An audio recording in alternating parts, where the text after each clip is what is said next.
বন্ধুরা, একটা দেশে বিভিন্ন বয়সের মানুষ থাকে। একেবারে শিশু থেকে শুরু করে একেবারে অনেক বয়সের মানুষও কিন্তু থাকে। এখন এই যে বিভিন্ন বয়সের মানুষ, তাদেরকে যদি আমরা ভাগ করতে যাই বিভিন্ন শ্রেণীতে, তাহলে আমরা কিভাবে ভাগ করব?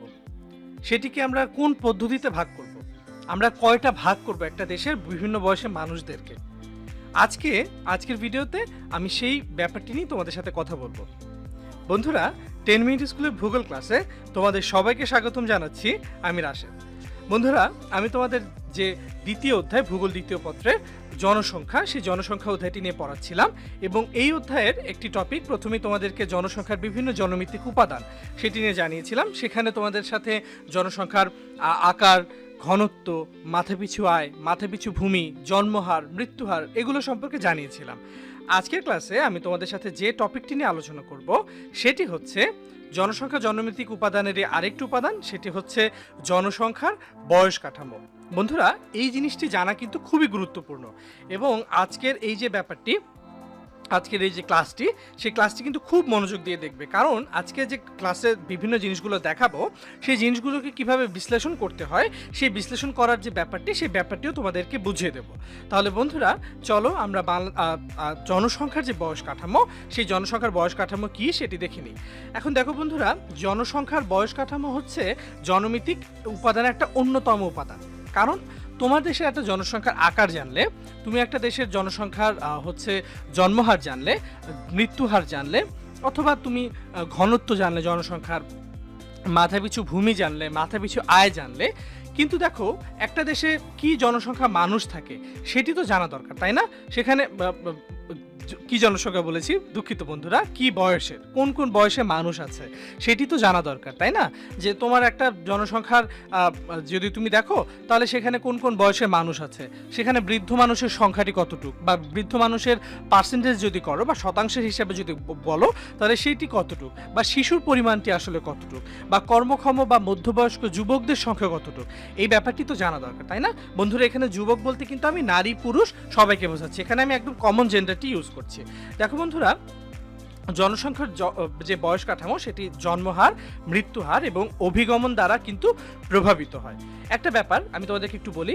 দেখো, জন্মহার, ধরো একটা দেশে জন্মহার কিন্তু অনেক বেড়ে গেল। এখন সেখানে যদি জন্মহার হঠাৎ করে অনেক বেড়ে যায় বা অনেক যদি বেশি থাকে, তার মানে সেই দেশটিতে শিশুর সংখ্যা কিন্তু বেশি হবে, এটি কিন্তু বোঝা যাচ্ছে। তার মানে জন্মহার বেশি মানে কি, যে কোনো একটা বছরে শিশু জন্ম নিয়েছে বেশি, তার ফলে সেখানে শিশুর সংখ্যা বেশি হবে ওই জনসংখ্যায়, তাই না? তো তাহলে দেখো, এটি দ্বারা প্রভাবিত হচ্ছে। আবার মৃত্যুহার, ধরো একটা দেশে মৃত্যুহার বেশি, এখন সেই মৃত্যুহারের মধ্যে যাদের একটু বয়স বেশি তাদের মৃত্যুহারটি বেশি, ধরে নিলাম 60 থেকে তার উপরে যাদের বয়স তাদের মৃত্যুহারটি বেশি। এখন এরকম যদি হয়, তখন কিন্তু আমরা দেখব যে সেই দেশের 60 থেকে তার বেশি মৃত্যুহারের মানুষগুলোর মৃত্যুহার বেশি বিধায় সেখানে আমরা দেখি কি বলতো, সেখানে আমরা দেখব যে তার থেকে কম বয়সের মানুষগুলো বেশি এবং 60 থেকে বা তার উপরের মানুষগুলো কিন্তু কি হবে, কম হবে। আমরা সেই দেশের জনসংখ্যার দিকে যদি তাকাই। অভিগমন কি, ধরো অভিগমন ব্যাপারে তোমাদেরকে একটা আলাদা ক্লাসই আছে, আমি সেখানে সেটা আরো বিস্তারিত বলবো। তো অভিগমন ব্যাপারটি কি, দেখো সাধারণত স্থায়ী বা মোটামুটিভাবে একটা বড় সময়ের জন্য একটা নির্দিষ্ট দেশের একটা নির্দিষ্ট স্থান থেকে অন্য স্থানে, অথবা একটা দেশ থেকে অন্য দেশে যাওয়ার যে প্রক্রিয়া, গিয়ে সেখানে থাকার যে প্রক্রিয়া, সেটাকে আমরা অভিগমন বলছি। এই যে অভিগমন, সেই অভিগমন দ্বারা প্রভাবিত হতে পারে। একটা ব্যাপার দেখো, ধরো একটা দেশে কোনো একটা জনগোষ্ঠী, কোনো একটা বয়সের জনগোষ্ঠী অভিগমন বেশি হচ্ছে। ধরো শিক্ষার জন্য আমাদের দেশের তরুণেরা তারা অনেকেই বাইরে চলে যাচ্ছে, দেশের বাইরে চলে যাচ্ছে, এবং যখন তারা দেশের বাইরে চলে যায় এবং সেই সংখ্যাটি যদি অনেক বেশি হয়, তাহলে তোমার যে জনসংখ্যা, সেই জনসংখ্যা কিন্তু দেখবে যে তরুণদের সংখ্যাটি কিন্তু আস্তে আস্তে কমে যাচ্ছে। তো এই ব্যাপারগুলো দেখো, জনসংখ্যার বয়স কাঠামো কিন্তু এরকম জন্মহার, মৃত্যুহার এবং অভিগমন দ্বারা প্রভাবিত হতে পারে। এবং এই যে জনসংখ্যার বয়স কাঠামো, এই বয়স কাঠামো নির্ণয়ের জন্য আমরা কতগুলো পদ্ধতি গ্রহণ করি, সেই পদ্ধতিগুলো সম্পর্কে একটু যদি তোমাদেরকে বলি, তাহলে সেই পদ্ধতিগুলোর মধ্যে হচ্ছে বয়গোষ্ঠী, বয় পিরামিড এবং বয়সূচক। আজকে প্রথমে যখন তোমাদেরকে জিজ্ঞেস করেছি যে একটা দেশে বিভিন্ন বয়সের মানুষ থাকে, তাদেরকে আমি কিভাবে ভাগ করব, তাদেরকে কিভাবে শ্রেণীকরণ করব, সেটি আসলে বয়গোষ্ঠীর মধ্যে আমরা আজকে দেখব। আমরা এরপর বয় পিরামিড দেখব এবং বয়সূচক দেখব। তাহলে চলো বন্ধুরা, আমরা প্রথমে বয়গোষ্ঠীটা দেখি। প্রথমে যদি আমরা বয়গোষ্ঠী দেখি, তাহলে আমরা একটা দেশে 3 ধরনের বয়গোষ্ঠী দেখতে পারি। প্রথমত হচ্ছে শিশু, তারপর হচ্ছে পূর্ণবয়স্ক প্রাপ্তবয়স্ক এবং তারপর হচ্ছে বৃদ্ধ। এই তিনটি আমরা বয়োগোষ্ঠী দেখতে পারি। তো এক এক করে তোমাদের সাথে শিশু কারা, কাদেরকে আমরা শিশু বলবো সেটি একটু জানা দরকার, তাই না? যে কতটুকু পর্যন্ত শিশু বলবো। তো দেখা যায় মা বাবারা বলে যে আমার সন্তান তো আমার কাছে ছোটই থাকে, তার মানে কি যে 30 বছরের একটা মানুষও কি সে শিশু থাকবে না বন্ধুরা? তো এটার একটা অবশ্যই একটা লিমিট আছে, বার দেওয়া আছে। তো সেই জিনিসটা আমরা জানবো। পূর্ণবয়স্ক কতটুকু, অনেকে আছে যাদের বয়স ধরো 70 বছর, তারা বলে আমি এখনো নিজেকে তরুণ মনে করি, কিন্তু তাই বলে কি তাকে আমরা পূর্ণবয়স্ক ক্যাটাগরিতে ফেলবো নাকি বৃদ্ধ ক্যাটাগরিতে ফেলবো? এগুলো সবই কিন্তু বয়সের ভিত্তিতে হয়েছে, ঠিক আছে? তো দেখো আমরা এই বয়সগুলো যদি প্রথমে দেখি, তো প্রথমে আমরা শিশু এই বয়সটি আসলে কতটুকু হয় সেটি একটু আমরা যদি দেখি, তাহলে শিশুর যে যদি বয়স সেটি হচ্ছে 0 থেকে 14 বছর বয়স, 0 থেকে 14 বছর বয়স, অথবা 0 থেকে 19 বছর বয়স যাদের, একটু ভালোভাবে খেয়াল করবে, 0 থেকে 14 বছর বয়স এবং অথবা 0 থেকে 19 বছর বয়স যাদের তাদেরকে আমরা মূলত শিশু শ্রেণীতে কিন্তু অন্তর্ভুক্ত করি। এই যে জনসংখ্যা একটা দেশে 0 থেকে 14 বছর বা 0 থেকে 19 বছর, তাদেরকে কিন্তু আমরা শিশু হিসেবে অভিহিত করছি। তাহলে তোমাদের মধ্যে যাদের বয়স কিনা 19-এর মধ্যে আছে, আমরা বলতে পারি তোমরা এখনো কি শিশু। এবং আমি তোমাদেরকে পড়াচ্ছি, আমি কোন ক্যাটাগরিতে আসবো সেটা একটু পর বলছি তোমাদের সাথে। বন্ধুরা, এই যে আমরা দেখলাম যে এই যে বয়োগোষ্ঠী, এই বয়োগোষ্ঠী কোনো একটা ধরো একটা আমরা এই যে শিশু শ্রেণীর কথা বললাম, শিশুর কথা বললাম বা পূর্ণবয়স্ক, তো শিশু যে এই যে শিশুর সংখ্যা বা পূর্ণবয়স্ক সংখ্যা বা বৃদ্ধের সংখ্যা, যে কোনো উন্নত দেশগুলোতে প্রজননশীলতা এবং মৃত্যু হার, উন্নত দেশগুলোতে আমি ধরো তোমাদেরকে যদি একটা এরকম চার্ট করি, ঠিক আছে? এটা ধরো ডেভেলপড কান্ট্রি, এটা হচ্ছে ডেভেলপড, আর এটি হচ্ছে ডেভেলপিং কান্ট্রি। আমি ডিই দিয়ে ডেভেলপিং অর্থাৎ উন্নয়নশীল দেশ বোঝাচ্ছি। এখন আমি যদি এখানে আর একটা টানি, তাহলে এখানে যদি আমি লিখি ডিআর মানে ডেথ রেট, তারপর যদি আমি আর একটা টানি হচ্ছে বিআর মানে বার্থ রেট। আমি এখন টিক চিহ্ন দিয়ে যাব বা অ্যারো দিয়ে তোমাদেরকে বোঝাবো কোনটা বেশি কোথায়। প্রথমটা হচ্ছে ডিআর, পরেরটা হচ্ছে বিআর। বন্ধুরা, উন্নত দেশ এবং উন্নত দেশগুলোতে আছে, সেই উন্নত দেশে প্রজননশীলতাও কম এবং মরণশীলতাও কি হয় বলতো, কম হয়।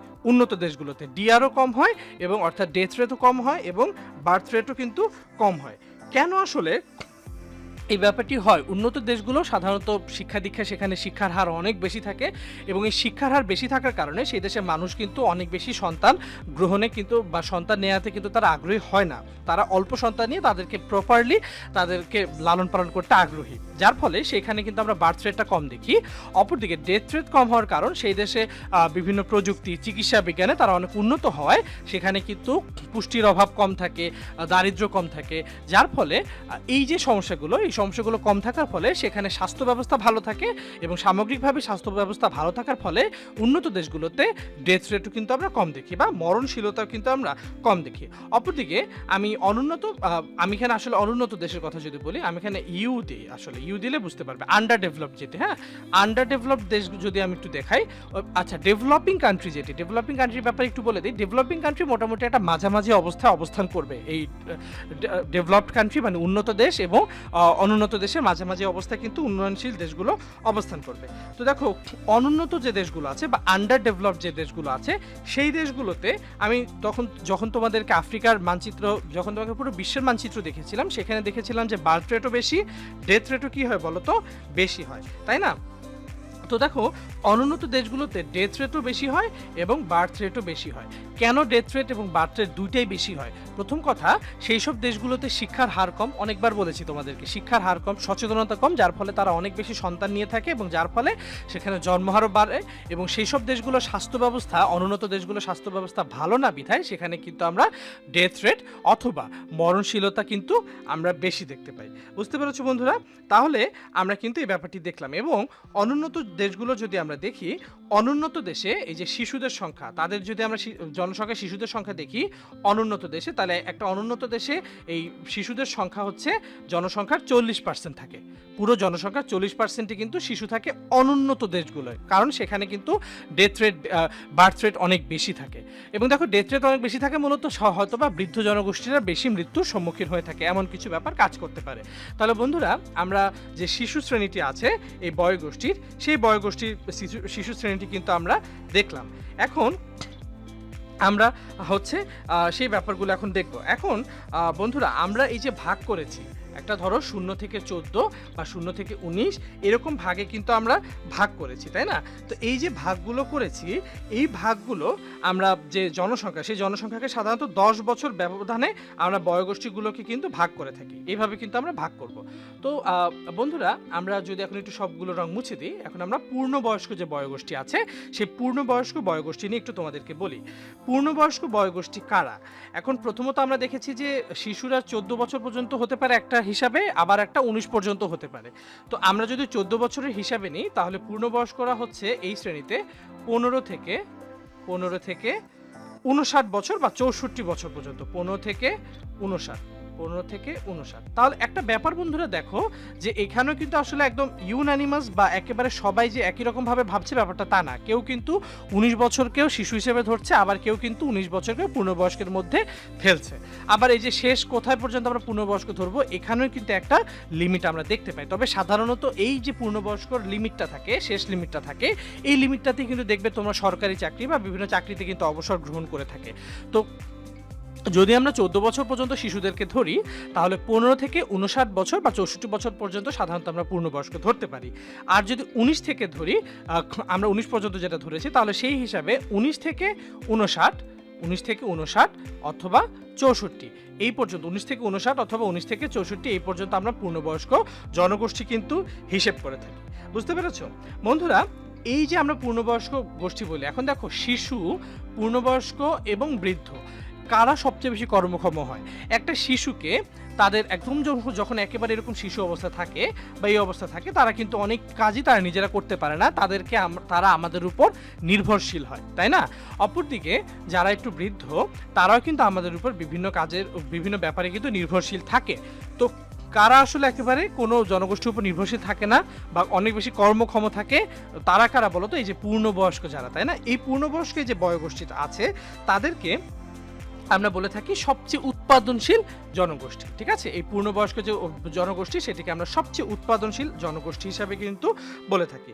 এবং শিশু এবং বৃদ্ধরা এই পূর্ণবয়স্ক জনগোষ্ঠীর উপর কিন্তু নির্ভরশীল থাকে, তাই না? তাহলে বন্ধুরা বুঝতে পেরেছো নিশ্চয়ই যে কেন আসলে এরা বেশি কর্মক্ষম।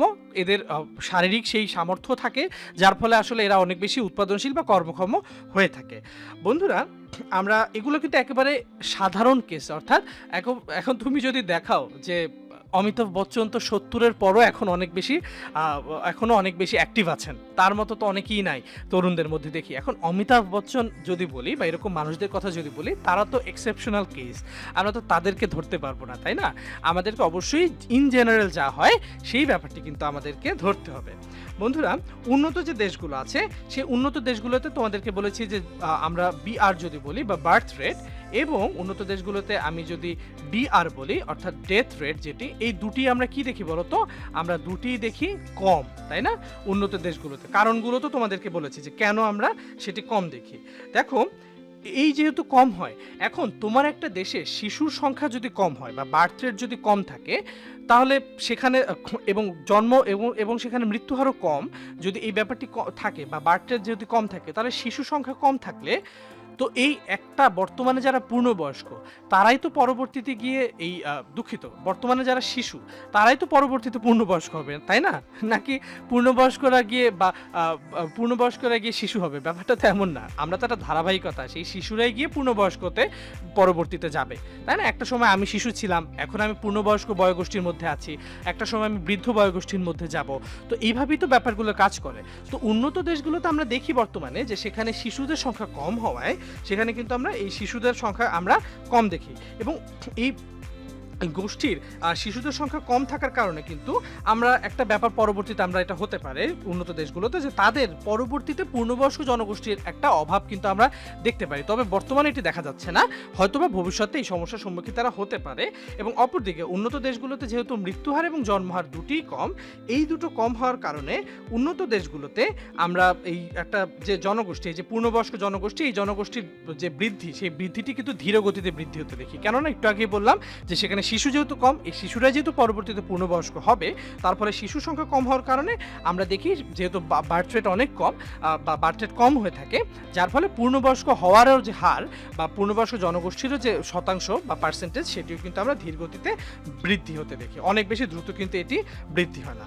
বুঝতে পেরেছ বন্ধুরা? আমরা এখন দেখো এই যে আমাদের জনগোষ্ঠীটা আমরা দেখলাম যে পূর্ণবয়স্ক, এই পূর্ণবয়স্কের ভিতর আমি যদি 15 থেকেও ধরি, 19 থেকেও ধরি, যা থেকেই ধরি না কেন, একেবারে 15 বা 20 বছর বয়স বা 25 বছর বয়সের একজন মানুষ আর 64 বছর বয়সের মানুষ, এদেরকে যদি আমি একই বয়সের ক্যাটাগরিতে ফেলে দিই বা একই বয়সের একটা ক্যাটাগরিতে ফেলছি, সেইটিকে আসলে খুব বেশি জাস্টিফাইড হলো বা সেইটিকে আসলে খুব বেশি যৌক্তিক হলো না বন্ধুরা, খুব বেশি যৌক্তিক হয় না।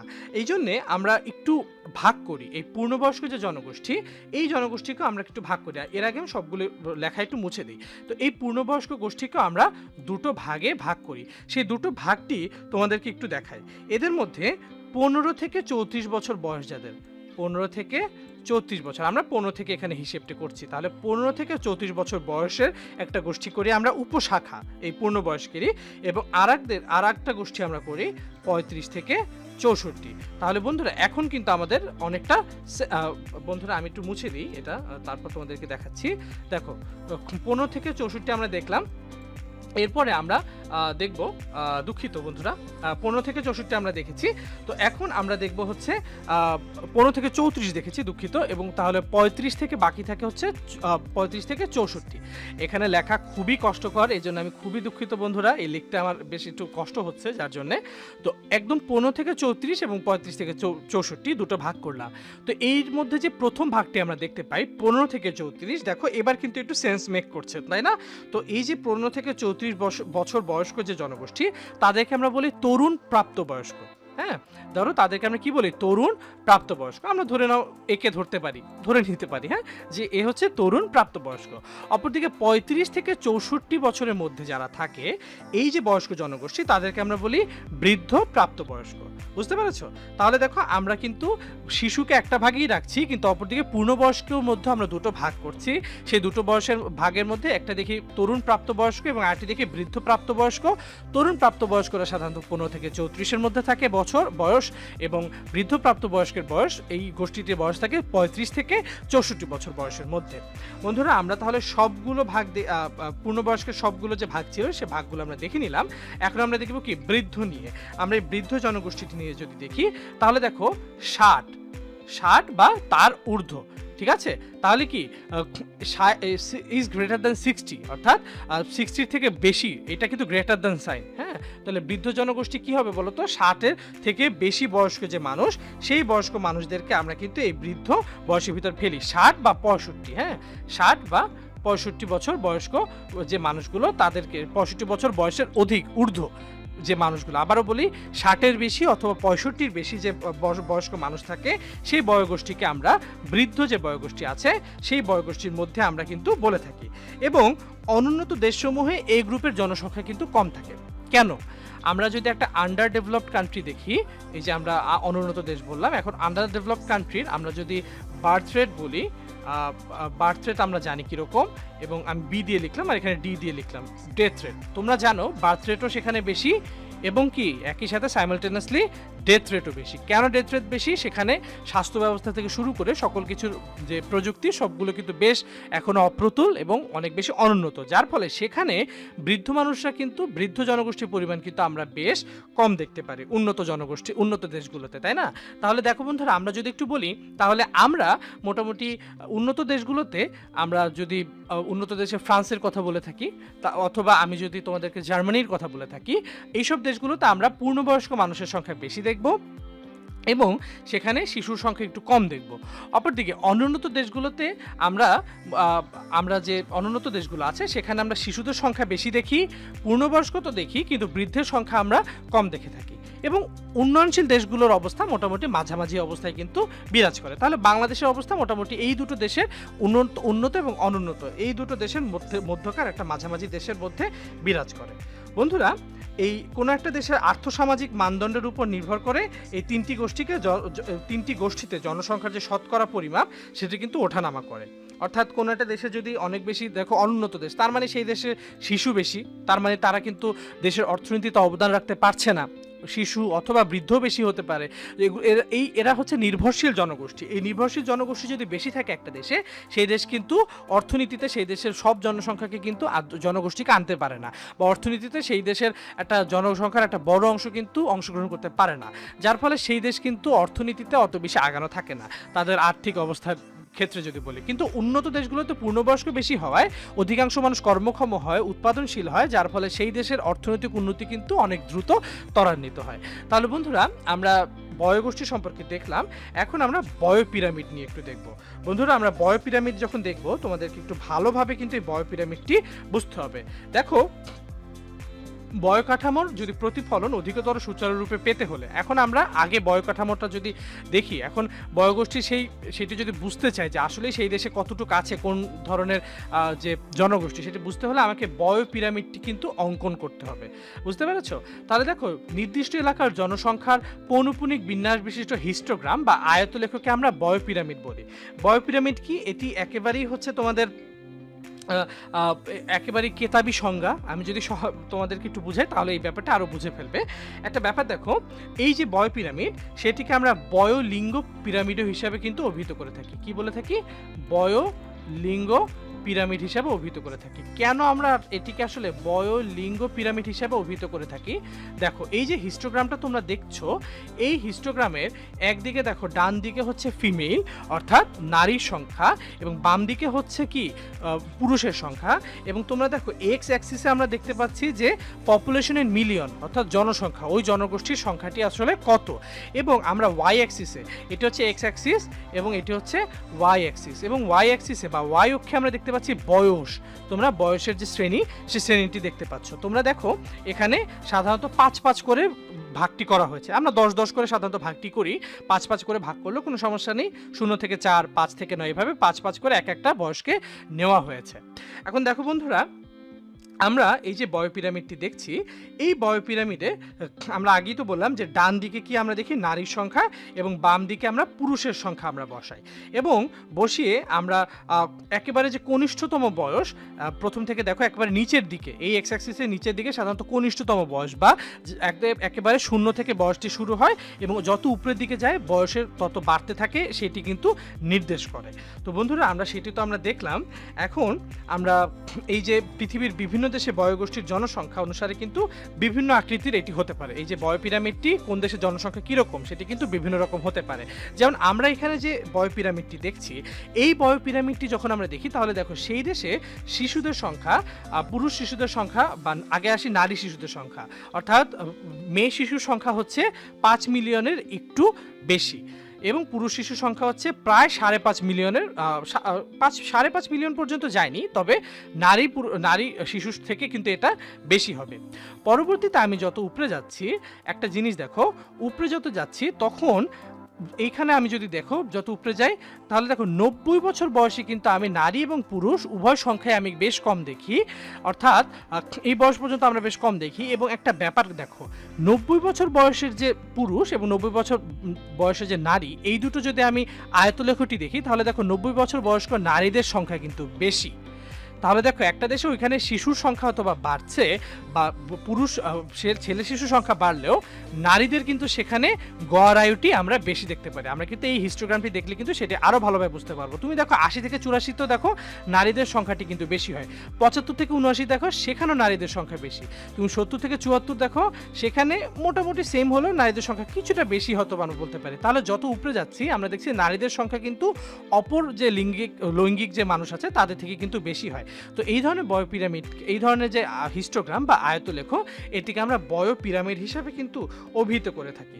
তো বন্ধুরা, এই যে বয় পিরামিড আছে, তো বয় পিরামিড একটা যে কোনো দেশের জন্য কিন্তু খুবই গুরুত্বপূর্ণ। একটা দেশের বিভিন্ন অবস্থা আমরা সেই বয় পিরামিডের সাথে বুঝতে পারি। প্রথমত, বয় পিরামিডের মাধ্যমে কোনো দেশের জনসংখ্যার ঐতিহাসিক ঘটনা বা পরিবর্তন সম্পর্কে জানা যায়।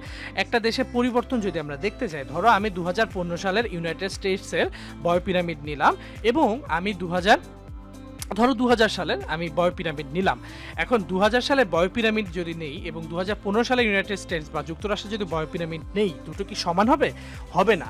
আমরা হয়তো বা ওই সময় একসময় একরকম দেখব, বা ধরো 2000 সাল তো আরও আগে হয়, আমরা ধরো আরও পিছনে গেলাম, আমরা এমন একটা সময় নিলাম যেখানে ইউনাইটেড স্টেটস অনুন্নত ছিল বা উন্নয়নশীল ছিল, তো তখন তাদের বয়গোষ্ঠীর পিরামিড যেরকম দেখবে, এই 2015 সালের কিন্তু পিরামিডটি তেমন না। আমরা দেখো তাদের যে, আমরা কি বলেছিলাম যে সাধারণত 15 থেকে হিসাব করে আমরা বলি যে প্রাপ্তবয়স্ক বা পূর্ণবয়স্ক, 15 থেকে 64 এই সংখ্যাটি।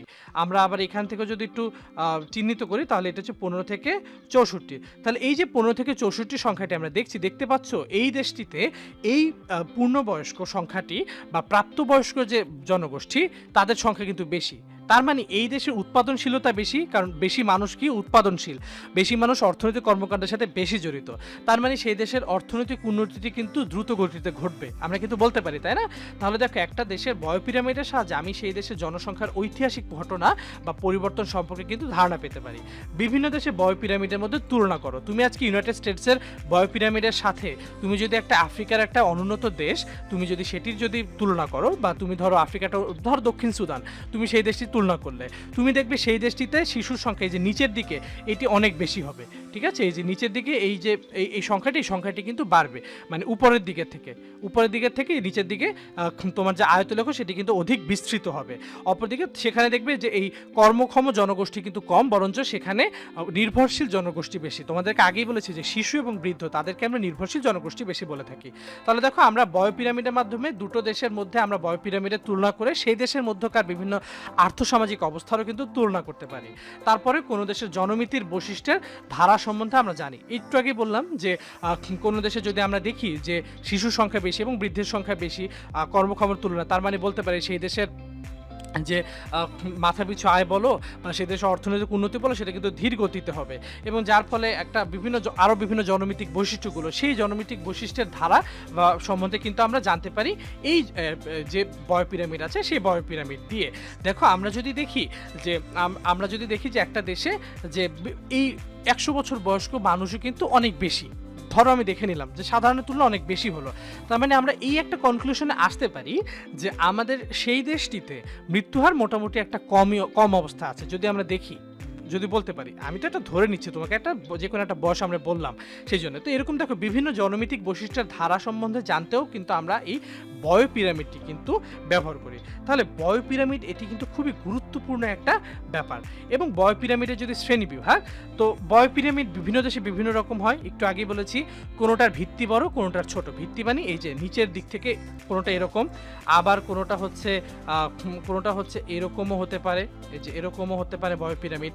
কোনোটির ভিত্তি ছোট, দেখো নিচের এদের কিন্তু ছোট, এই বিস্তৃতিটি কম, আবার এটি আমার বিস্তৃতি আমরা বেশি দেখতে পাচ্ছি। তাহলে কোনোটি বিস্তৃতি বড়, কোনোটি বিস্তৃতি ছোট হতে পারে।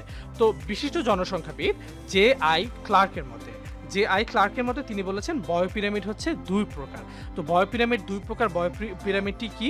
একটি হচ্ছে পরিবর্ধনশীল বয় পিরামিড এবং আরেকটি হচ্ছে সংকোচনশীল বয় পিরামিড। এখন বন্ধুরা আমরা এক এক করে পরিবর্ধনশীল বয় পিরামিড এবং সংকোচনশীল বয় পিরামিড এক এক করে আমরা দেখব। একটু ভালোভাবে দেখো, তোমাদের এই পরীক্ষায় কিন্তু এটি বেশ গুরুত্বপূর্ণ একটা টপিক। বন্ধুরা দেখো, পরিবর্ধনশীল বয় পিরামিড, জনসংখ্যায় নিয়মিত বৃদ্ধি ঘটছে এমন স্থানে বয় পিরামিড সাধারণত পরিবর্ধনশীল বয় পিরামিড হয়ে থাকে। বুঝতে পেরেছো? দেখো যে জনসংখ্যা নিয়মিত বৃদ্ধি করছে, এখানে দেখো তোমরা যদি দেখো যে মেল যে সংখ্যা তাদের সংখ্যা কিন্তু অনেক বেশি, এবং সেই বুঝতেই পারছো যে সেখানে কিন্তু জনসংখ্যা ক্রমাগত বৃদ্ধি ঘটবে, তাই না? কেন বৃদ্ধি ঘটবে? এখানে যেহেতু এই মেলের সংখ্যা বেশি, তার মানে কি তার পরবর্তী জনগোষ্ঠীতে অর্থাৎ প্রাপ্তবয়স্ক জনগোষ্ঠীতে জনসংখ্যা বেশি হবে, আবার তার পরবর্তীতে আবার যারা হচ্ছে প্রাপ্তবয়স্ক থেকে বৃদ্ধত জনগোষ্ঠী কিন্তু কি হবে বলো তো? বেশি হবে। তার মানে এখানে জনসংখ্যার বৃদ্ধি ঘটছে। এই জন্য এই ধরনের বয় পিরামিডকে আমরা পরিবর্ধনশীল বয় পিরামিড হিসাবে কিন্তু অভিহিত করে থাকি। এবং এখানে আমরা মোটামুটি একটা পিরামিড শেপই দেখি, এবং এখানে নামের একটা সার্থকতা আছে এই জায়গাটিতে। এ ধরনের পিরামিডে বিভিন্ন বয়গোষ্ঠীতে জনসংখ্যা বৃদ্ধির হার কিন্তু নিয়মিত থাকে। যে বিভিন্ন জনগোষ্ঠীতে বৃদ্ধির হার সেটি মোটামুটি একটা নিয়মিত অবস্থা থাকে, অর্থাৎ এরা যখন ওইখানে চলে যাবে, ধরো শিশুরা যখন প্রাপ্তবয়স্ক চলে যাবে, আবার সেখানে দেখা যাবে এই শিশুর হার মোটামুটি আগের যে শিশুর জন্মহার ছিল সেটারই সাথে সামঞ্জস্য অবস্থাতে কিন্তু থাকবে। এমন একটা বয় পিরামিড পিরামিডকে আমরা পরিবর্ধনশীল বয় পিরামিড হিসাবে অভিহিত করছি। পরবর্তীতে আমরা যদি একটু দেখি সংকোচনশীল বয় পিরামিড। আমরা সংকোচনশীল বয় পিরামিড কি দেখো, জনসংখ্যার হ্রাস ঘটেছে এমন স্থানে বয় পিরামিড কিন্তু সংকোচনশীল বয় পিরামিড। তার মানে আমরা সংকোচনশীল বয় পিরামিড দেখব কোথায়? উন্নত দেশে সাধারণত আমরা সংকোচনশীল বয় পিরামিড আমরা দেখে থাকি। তো দেখো এই যে এখানে বয়গোষ্ঠী দেখি, তাহলে এইখানে মধ্যবয়স্ক যে জনগোষ্ঠী, সেই মধ্যবয়স্ক জনগোষ্ঠীর সংখ্যা কিন্তু আমরা বেশি দেখতে পাই। কারণ এইখানে উন্নত দেশগুলোতে আমরা কি দেখি, কর্মক্ষম জনগোষ্ঠী বেশি, এবং কর্মক্ষম জনগোষ্ঠী আমরা কি জানি, মধ্যবয়স্ক যারা তারা, তাহলে এই মধ্যবয়স্ক জনগোষ্ঠী আমরা বেশি দেখতে পারি। বন্ধুরা এইখানে ভাগটি আসলে 10 থেকে 19-এ করেছে, আমি এখানে বোঝানোর জন্য তোমাদেরকে দেখালাম। এখন একটা ব্যাপার বন্ধুরা, এই ধরনের পিরামিডে মধ্যবয়স্ক জনসংখ্যার পরিমাণ বেশি থাকে, যেটা একটু আগেই তোমাদেরকে আমি বলেছি।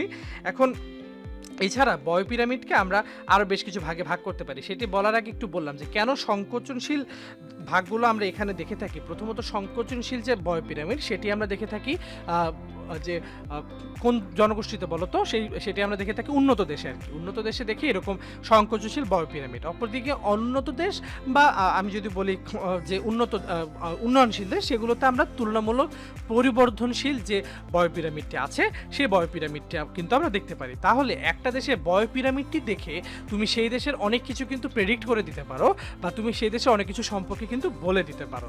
এই জন্য কিন্তু তোমাকে আসলে বিশেষজ্ঞ হতে হবে না, বা তোমাকে পপুলেশন জিওগ্রাফারও হতে হবে না। বন্ধুরা আমরা বেশ কিছু ভাগে ভাগ করতে পারি আরও বয় পিরামিডকে। তো একটা ভাগ একটু আমরা দেখে নিই। আমরা খুবই সংক্ষেপে ভাগগুলো আমরা দেখে নিব। প্রথম যে দুটি পড়েছি সেই দুটি বেশি গুরুত্বপূর্ণ। সুষম আকৃতি বিশিষ্ট বয় পিরামিড। বয়স কাঠামো অনুসারে জনসংখ্যার পরিমাণ স্থির থাকলে যে চিত্র পাওয়া যায় তাকে আমরা সুষম আকৃতি বিশিষ্ট বয় পিরামিড বলি। দেখো বিভিন্ন বয়স কাঠামো অনুসারে যদি জনসংখ্যার পরিমাণ স্থির থাকে, একটা ব্যাপার দেখো, এই যে এখানে যারা শিশু আছে, পুরুষ ছেলে শিশু, আর এখানে যে নারী শিশু বা মেয়ে শিশু, এরাই পরবর্তীতে প্রাপ্তবয়স্কতে যাবে। অর্থাৎ তাদের বর্তমানে যে প্রাপ্তবয়স্ক থাকার যে সংখ্যা বা প্রাপ্তবয়স্কের যে সংখ্যা, সেটি মোটামুটি একটা সামঞ্জস্য অবস্থা থাকবে। আবার দেখা যাবে তাদের এই বৃদ্ধির হার যেহেতু সুষম, পরবর্তীতে সেখানে আবারও শিশু চলে আসবে। কিন্তু ব্যাপারটি আসলে এইভাবেই যে কাজ করে তা না। একটা দেশ উন্নয়নশীল দেশ বা বাংলাদেশের মতো দেশগুলোর জনসংখ্যা বেশি হলেও সেখানে একটা সম্ভাবনার জায়গা কোনটি জানো? যে আমাদের এই শিশুর সংখ্যা বেশি হওয়ার কারণে আমাদের এই পরবর্তীতে একটা বড় জনগোষ্ঠী কিন্তু এই যে কর্মক্ষম জনগোষ্ঠীতে চলে আসবে। বর্তমানে অনেকে চলেও এসেছে। এই চলে আসার কারণে একটা বড় অংশ কিন্তু সরাসরি অর্থনীতিতে অংশগ্রহণ করছে, এবং এই বড় অংশ সরাসরি অর্থনীতিতে অংশগ্রহণ করছে এবং ভবিষ্যতে করবে বলে সেই দেশটি উন্নয়নশীল দেশ থেকে কিন্তু একটা ভালো অবস্থায়, অর্থাৎ উন্নত দেশের দিকে ধাবিত হওয়ার ভালো সম্ভাবনা কিন্তু থাকে। তো এরকম যে আকৃতিগুলো থাকে, সেই আকৃতিগুলো কিন্তু আমরা সুষম আকৃতি বিশিষ্ট পিরামিড দেখি। তবে একটা ব্যাপার, সাধারণত আমরা কিন্তু এই ধরনের পিরামিড দেখতে পারি না। হ্যাঁ, তবে বিশেষ পরিস্থিতিতে আমরা এই ধরনের সুষম পিরামিড দেখতে পারি। তবে মানে এই ব্যাপারটি তো এই যে একটু আগে বললাম যে সুষম পিরামিড হলে কি হবে, যে এখানে শিশুর সংখ্যা, শিশুরা আবার চলে এসে এখানে যে তরুণদের সংখ্যা সেটিকে সামঞ্জস্য করে দিবে, কারণ তরুণরা তখন বৃদ্ধ জনগোষ্ঠীতে চলে যাবে। আবার তরুণ বলছি আমি, প্রাপ্তবয়স্ক আর কি। তাহলে আবার সেখানে যে এই যে শিশু স্থানে যে ফাঁকস্থান হলো সেটি আবার পূরণ করে দেবে যে নতুন আবার শিশুদের জন্ম হয়ে, এই ব্যাপারটি। কিন্তু ব্যাপারগুলো কি বাস্তবে আসলে এভাবে হয় না। বাংলাদেশের ক্ষেত্রে যেটি উদাহরণ দিলাম, যে মনে হচ্ছে যে ভবিষ্যতে আবার এরকমই হবে, ব্যাপারটি এমন হবে না। বরঞ্চ পরবর্তীতে যে ঘটনাটি বললাম যে এই জনগোষ্ঠীটি কর্মক্ষম জনগোষ্ঠীতে এসে দেশকে অর্থনৈতিকভাবে এগিয়ে নেওয়ার ব্যাপারটি কিন্তু আরও বেশি ঘটে থাকবে। তো আমরা সুষম আকৃতি বিশিষ্ট বয় পিরামিড খুবই কম দেখি, দেখলেও সেটি বিশেষ পরিস্থিতিতে দৃশ্যমান হয়। এরপর গঠনমূলক বয় পিরামিড। বয়স কাঠামোতে হঠাৎ শিশুর জন্মহার কমে গেলে আমরা এই ধরনের বয় পিরামিড দেখতে পাই। অর্থাৎ দেশগুলোতে হঠাৎ যদি জন্মহার কমে যায়, জাপানে জন্মহার অনেক কমে যাচ্ছে হঠাৎ করে, কিন্তু তাহলে কিন্তু আমরা সেখানে এই ধরনের গঠনমূলক বয় পিরামিড আমরা দেখতে পাবো। এবং এই ধরনের বয় পিরামিডগুলো আমরা সাধারণত দেখতে পাই কোথায় বলো তো? এই ধরনের বয় পিরামিডগুলো আমরা দেখতে পাই সাধারণত পশ্চিম ইউরোপের দেশগুলোতে, অর্থাৎ অনেকটা এইরকম। হ্যাঁ, আমি একটু আঁকার যদি চেষ্টা করি, অনেকটা এরকম। এখানে যদি তোমরা দেখো যে অনেকটা এরকমই হয়েছে কিন্তু, তাই না? তো এরকম আমরা দেখতে পারি গঠনমূলক বয় পিরামিড পশ্চিম ইউরোপের যে দেশগুলো আছে সেই দেশগুলোতে, অর্থাৎ উন্নত দেশগুলোতে কিন্তু আমরা এই ধরনের বয় পিরামিড আমরা দেখতে পাই। পরবর্তীতে বন্ধুরা আমরা এখানে লেখাই আছে, যেটি তোমাদের সাথে একটু আগেই বললাম, যে পশ্চিম ইউরোপের দেশ। এখন তোমাদের সাথে বেল আকৃতির বয় পিরামিড। বেল আকৃতির, এখানে বেল বুঝতেই পারছো কি বেল বোঝাচ্ছে, অর্থাৎ ঘন্টার মতো যে আমরা বয় পিরামিডটি দেখতে পাই। একটা দেখো এইখানে এই যে এইরকম একটা কার্ভ হয়েছে, তাই না? এই জায়গাতে এসে একটা কার্ভ হয়ে গেছে। তো যেসব দেশে জন্মহার এবং মৃত্যুহার অনেক দিন, প্রায় 1000 বছর ধরে অপরিবর্তনশীল থাকার পর হঠাৎ জন্মহার বেড়ে যায়, সেসব দেশে বেল আকৃতি বয় পিরামিড আমরা দেখতে পাই। অর্থাৎ সেই দেশে অনেক দিন পর্যন্ত জন্মহার এবং মৃত্যুহার অপরিবর্তনীয় থাকে, হঠাৎ করে জন্মহার বেড়ে যাওয়ায় সেই বয় পিরামিডের যে বেসটি থাকে বা বেশি বেজের বিস্তৃতি অনেক বেড়ে যায়, এবং যার ফলে আমরা একটা ঘন্টা আকৃতি বয় পিরামিড দেখতে পাই। এই ধরনের বয় পিরামিডকে আমরা বেল শেপ বয় পিরামিড বলে থাকি বা বেল আকৃতি বয় পিরামিড হিসেবে কিন্তু অভিহিত করে থাকি। তাহলে বন্ধুরা আমরা বয় পিরামিড দেখলাম, এখন আমরা শেষ যে আমাদের আজকে টপিক সেটা হচ্ছে বয়সূচক। সে বয়সূচক দেখব। বয়সূচক হলো তিনটি বয়গোষ্ঠীর জনসংখ্যার মধ্যকার সম্পর্ক গণনার মানচিত্র উপস্থাপন প্রক্রিয়া। অর্থাৎ এই যে বিভিন্ন জনগোষ্ঠী আছে তাদের মধ্যকার সম্পর্ক গণনার মাধ্যমে মানচিত্র উপস্থাপন প্রক্রিয়া, অর্থাৎ তাদের পার্সেন্টেজ, অনুপাত, এগুলোকে শতকরা হারে আমরা প্রকাশ করব। বন্ধুরা প্রথমত এগুলো বিভিন্নভাবে হয়। শিশু পূর্ণবয়স্কের অনুপাত, তারপর হচ্ছে শিশু বৃদ্ধের অনুপাত, আবার শিশু বা পূর্ণবয়স্ক বৃদ্ধের এদের অনুপাত আমরা মানচিত্রে দেখাতে পারি। আবার যদি বৃদ্ধ এবং পূর্ণবয়স্ক এদের যদি অনুপাত করে তারপর আমরা বৃদ্ধ বয়সূচক যদি করি তাহলে এখানে এই অনুপাতটি আমরা দেখাতে পারি। তারপরে শিশু প্লাস বৃদ্ধ বাই পূর্ণবয়স্ক, এটির মাধ্যমে আমরা নির্ভরশীলতার যে সূচক সেই সূচকটি আমরা দেখাতে পারি। অর্থাৎ দেখো সেখানে কি আমরা জানি শিশু এবং বৃদ্ধ এরা হচ্ছে নির্ভরশীল জনগোষ্ঠী এবং পূর্ণবয়স্ক হচ্ছে তারা কর্মক্ষম জনগোষ্ঠী, তাহলে সেই দেশে নির্ভরশীলতার অনুপাতটি কতটুকু সেই সূচকটি আমরা দেখাতে পারি এই যে সূত্রটি আছে বা এই যে আমরা বয়সূচকটি আছে সেই সূচকটির মাধ্যমে। এবং এইখানে আমরা দেখাতে পারি বৃদ্ধ এবং পূর্ণবয়স্কের এটা বৃদ্ধ বয়সূচক। বৃদ্ধ বয়সূচক মানে কি? বৃদ্ধ বয়সূচক মানে বোঝাচ্ছে যে একটা দেশে সেখানে পূর্ণবয়স্কের তুলনায় বৃদ্ধ কতটুকু আছে, বৃদ্ধ জনগোষ্ঠীর সংখ্যা কতটুকু আছে সেটি আমরা বোঝাতে এই ধরনের বয়সূচক ব্যবহার করি। অপরদিকে এখানে যে শিশুর তুলনায় সেখানে পূর্ণবয়স্ক এবং বৃদ্ধের পরিমাণ কতটুকু দেখেই সেই সূচকটি প্রকাশ করতে পারি আমরা শিশু পূর্ণবয়স্ক যে সূচকটা আছে সেটির মাধ্যমে। আবার এখানে শিশু বৃদ্ধ এইটির মাধ্যমে শিশুর তুলনায় বৃদ্ধ ও শিশু এবং বৃদ্ধের অনুপাতটি কতটুকু আছে সেই সূচকটি প্রকাশ করতে পারি। আবার এখানে শিশু এবং পূর্ণবয়স্কের যে অনুপাত সেই অনুপাতটি কতটুকু সেই অনুপাত বা সেই সূচকটি প্রকাশ করে অবশ্যই আমি সেগুলোকে কিন্তু মানচিত্রে দেখাতে পারি। তো এই যে উপস্থাপন প্রক্রিয়া, সেই উপস্থাপন প্রক্রিয়াকে আমরা বয়সূচক হিসাবে কিন্তু অভিহিত করে থাকি। তাহলে বন্ধুরা আমরা জনগোষ্ঠীর জনসংখ্যার যে বিভিন্ন জনমিতিক উপাদান সেই জনমিতিক উপাদানগুলো সম্পর্কে জেনে নিলাম। আমরা আমাদের আরও অনেকগুলো জনমিতিক উপাদান আছে, পরবর্তী ক্লাসগুলোতে আমরা সেই জনমিতিক উপাদানগুলো সম্পর্কে আরও বিস্তারিত জানবো। তাহলে বন্ধুরা আজকের ক্লাসে এতটুকুই। তোমাদের সবাইকে অনেক অনেক বেশি ধন্যবাদ।